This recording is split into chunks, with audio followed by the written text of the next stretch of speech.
Ano at gaano kahalaga ang iyong buhay?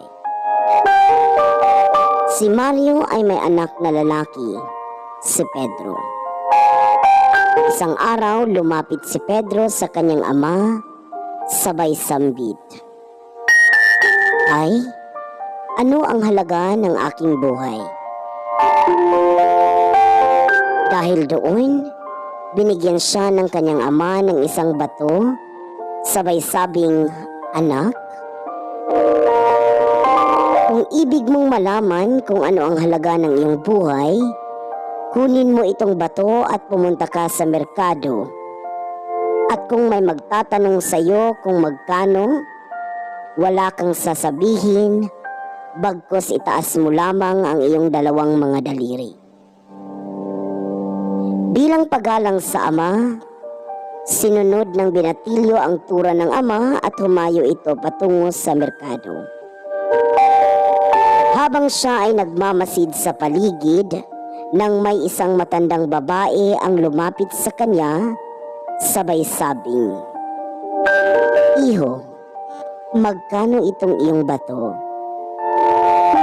Walang sinabing salita si Pedro at itinaas lamang niya ang kanyang dalawang mga daliri.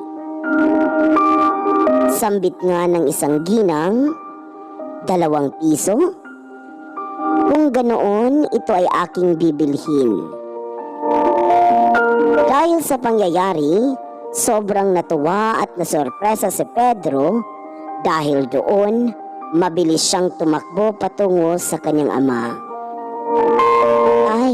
Tay, may isang matandang ginang na aking nakilala sa merkado at gusto niya akong bigyan ng 2 piso para sa bato.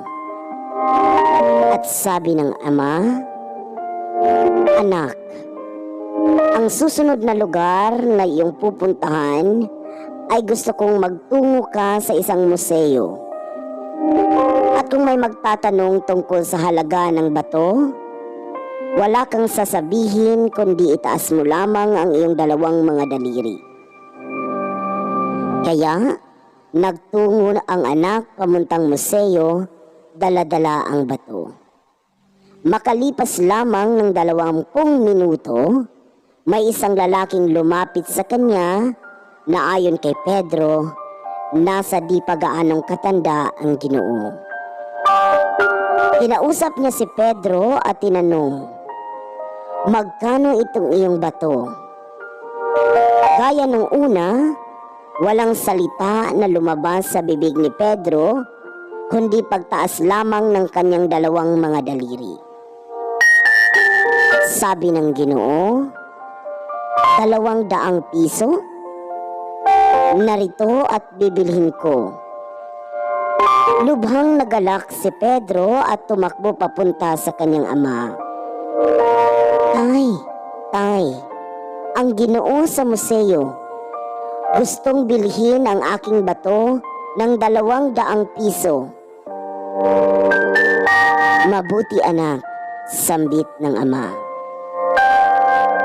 Ang huling pagdadalhan mo ng bato ay doon sa tindahan ng mamahaling bato.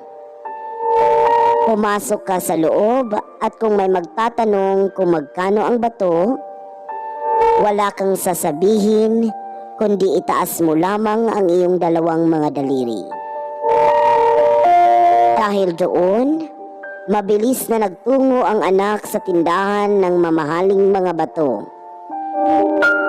Nang makita niya ang gusali, dali-dali siyang pumasok at doon, may nakita siyang isang matandang lalaki na nakatayo sa may abre de caja. At nang makita ng matanda ang bato, hindi niya mapigilan ang sarili at napatalon siya at malakas na napasigaw. O Diyos ko! Nasa iyo ang batong matagal ko nang hinahanap sa buong buhay ko. Anong gusto mo para dito? Magkano ang batong hawak mo? Gaya nung una at pangalawa, walang salita na lumabas sa bibig ni Pedro. at itinaas lamang niya ang kanyang dalawang mga daliri. At sabay sambit ng matandang lalaki, 200,000 piso? Kukunin ko ito. Hindi makapaniwala si Pedro sa pangyayari. Napatalon siya sa galak at tumakbo papunta sa kanyang ama. Tay, ang matanda sa tindahan ng mamahaling bato ay gusto niyang bilhin ng 200,000 piso ang aking bato. Nakikita mo na, anak? Ngayon, naiintindihan mo na ba ngayon ang halaga ng iyong buhay? Ang buhay ay tungkol saan mo ilalagay ang iyong sarili. Nasa sa iyo ang pasya at desisyon kung gusto mong maging katulad sa 2 pisong bato o 200 pisong bato. May mga taong gusto ka dahil gagamitin kanila kagaya ng isang materyal na bagay at para sa kanila, ikaw ay walang anumang halaga.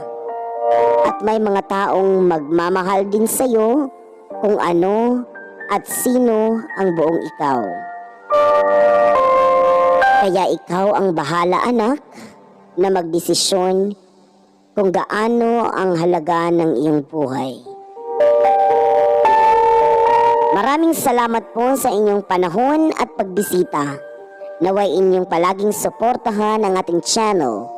Ito po si Bukiki on TV na laging nagpapaalala. We live to inspire and to aspire. Maraming salamat po at magkita-kita po tayo sa susunod na kwento.